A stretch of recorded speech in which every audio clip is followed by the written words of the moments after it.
Hello, everyone. Today I've got another article to read you on feminism. It's called No More Time for Love. It is in one of the Crown with Silver magazines. This is a 2004 edition. This magazine came out in the late 90s, mid to late 90s, and early 2000s. And it's a Mennonite magazine. And I've really enjoyed a lot of the articles they've had in it. And I have a lot of copies of them. Thankfully, I did subscribe to it back in the day. This one's called No Time for Love. I've often wondered what women livers were actually liberated from when the majority of women today appear to be more in bondage to their jobs out of the home with their careers than they ever were when they were in the home. But this was 24 years ago. I have seen a big movement of women wanting to try to come home and be with their kids and homeschool if they can afford it. But I believe that prices started going up a lot when women went back to work and had two incomes. And that is one reason today everything is so expensive is it's based on a two income home. The average, well, I skipped one. It seems as if most women were seduced by the promises of more money, worldly recognition, peer influence, more material goods, and more satisfaction simply found more stress. The average working woman's schedule is usually a wake up alarm around 5 a.m. If she has children, she must get the children up and hurry them about in the morning rituals to get to school. She quickly gets herself together, runs downstairs to get the family breakfast, or if she allows everyone to fend for themselves, she eats breakfast or drinks a fast cup of coffee, and after a frantic goodbye to the kids, is out the door, either with younger ones to take to daycare or the older ones to ride the bus. I've been there. I know what that's like. It was so stressful. The work day does not get better. From there, she arrives at her job, quickly gets her morning routine going until lunchtime, and then must run errands for the household, grab a quick bite to eat, and return to work. After a hectic day of doing other men's bidding, she rushes to the grocery store and tries to figure out what they need in the house. Frozen pizza in hand, she hurries by home at 6 p.m. in a house full of children and their friends. Many days they just run by and get fast food, if you can afford it nowadays. Pizza in the oven, dinner is eaten quickly in order to get the children started on their homework. Baths, bedtime over with, mom and her husband can talk for maybe a few minutes after she picks up the house and does a few loads of laundry. Before turning out the kitchen lights, she glances at her calendar for the week and sees there is a PTA meeting, a music recital, and a ballet performance, Bible studies Wednesday night, and potluck supper after church on Sunday. Can you believe that this is what the feminist religion sold us? And this is a unique, orderly, working mother. This is not a normal mother of today who usually isn't quite so organized. Feminism sold a great big lie to womanhood, promising that women would have a better life when in actuality women of today are under so much stress and bondage that they are turning to drugs and alcohol to find peace, to just fall asleep. Prozac and other antidepressants are often handed out to one out of three working mothers in major cities, and this was 2004. What has the feminist bought? She has bought busyness. Too busy to take care of her children. She must rely on others to raise them, and she is so frazzled that it really doesn't matter anymore how they are raised, whether Christian or secular. Too busy to take care of her elderly. Most of the women today pass on the care of their aging parents to others, just like they passed on the care of their tender infants to the hands of strangers.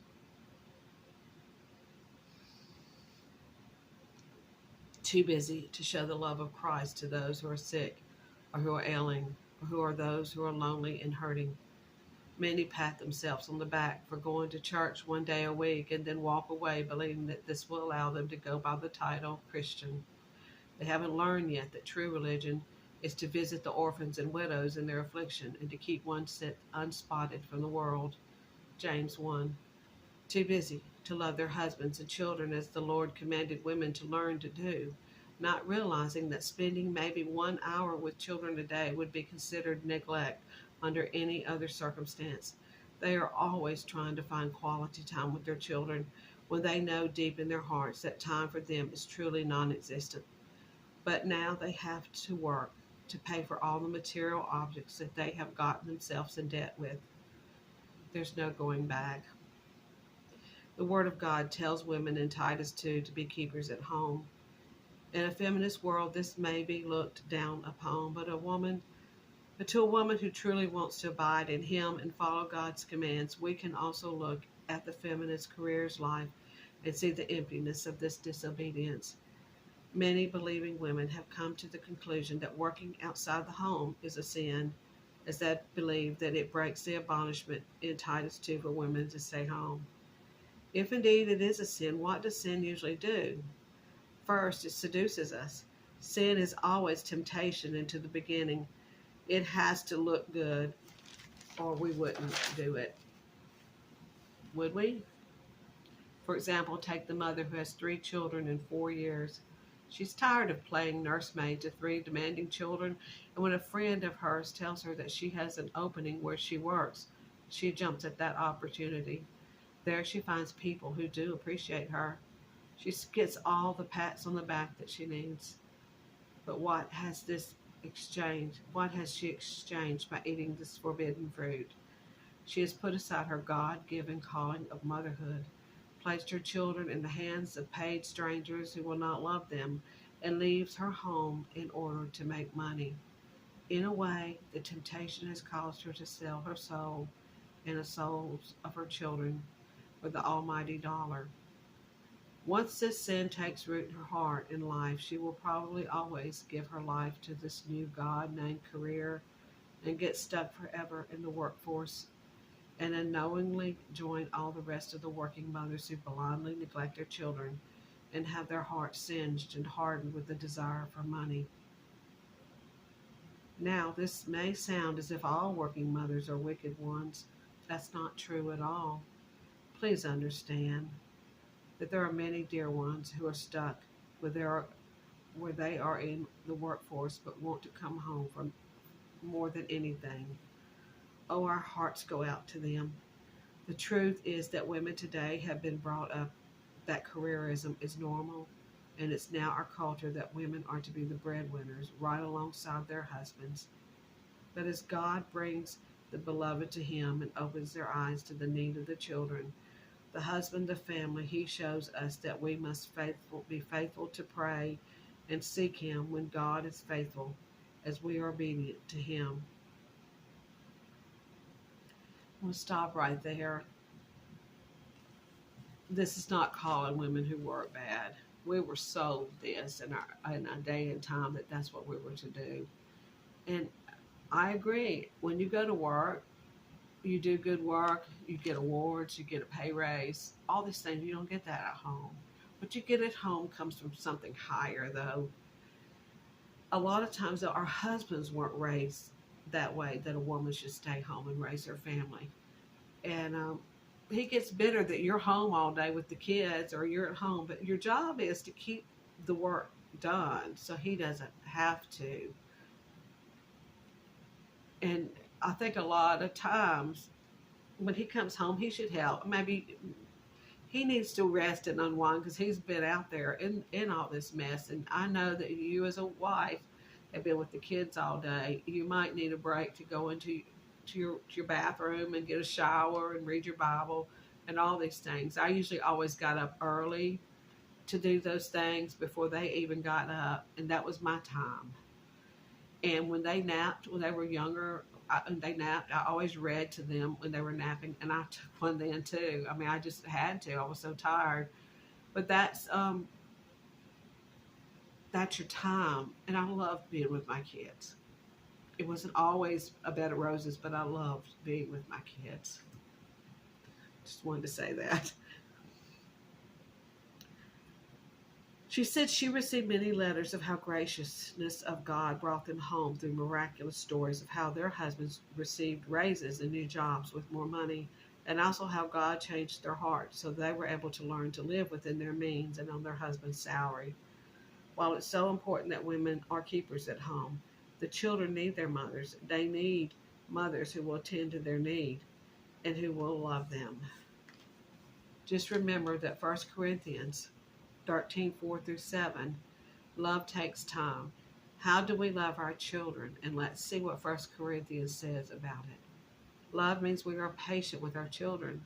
Love is being kind to our children. Love means we do not teach our children to envy, nor have in our hearts that we envy those who do not take care of children. Love is self-denying. Love is not prideful. Love does not behave in a manner not pleasing to God. Love does not seek her own but others. Love is not easily provoked, stressed, made angry, and thinks no evil thoughts of anyone. Love is not happy with sin. Love rejoices in the truth, and love bears all things, believes all things, hopes all things, and endures all things. We must learn to truly love, to deny self, and love our children above ourselves, to humble ourselves in the sight of the Lord, and He will lift us up. Not doing these things so that the world or feminism will pat us on the back and give us any recognition, but because we first love God and are doing what He has called us to do as women. And what will we gain in return?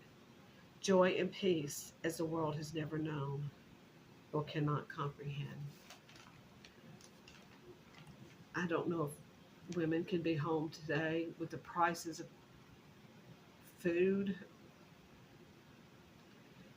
It's terrible. But if you can, if you have a will to be home with your kids, talk to your husband, read Titus 2, maybe show him this video and tell him that that's what's most important. If there's any way that you could get around it or go part-time, do something to where you could be home more. I hope you enjoyed this article. I hope I don't get too much flack from people out there, because I think the majority of the women that watch this channel do believe like this. They may have worked like I did when they were younger, and I still did. Last year I was working part-time, but I had to come on home to care for my dad more, and my health was starting to go down. It still feels like it is sometimes because he needs me even more, but I don't he won't last in a nursing home, so I'm doing everything I can, and thankfully he sees that. He's precious, and I'm so thankful that I still have him. I hope you enjoyed this, and I'm going to let you go, and I'm going to leave you with this. Psalm 127:3-4, lo, children are a heritage of the Lord, and the fruit of his womb is his reward.